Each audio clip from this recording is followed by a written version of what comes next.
كيف تخلي الانسان اللي قابلته اول مره وقع تحكي معاه من غير ما يشعر يولي مرتاح لك، يولي معجب بيك؟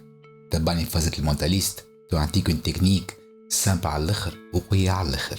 ثم حاجة اسمها اللازمة الكلامية. شنو الحكاية هذيا؟ انه احنا كي نبدا نحكي وكل واحد فينا عنده كلمة ديما يعاودها. مثلا تلقى شكون ديما يقول كلمة صاحبي صاحبي صاحبي، ولا خويا خويا، دو فاسون كلمة ديما يقولها في كلامه.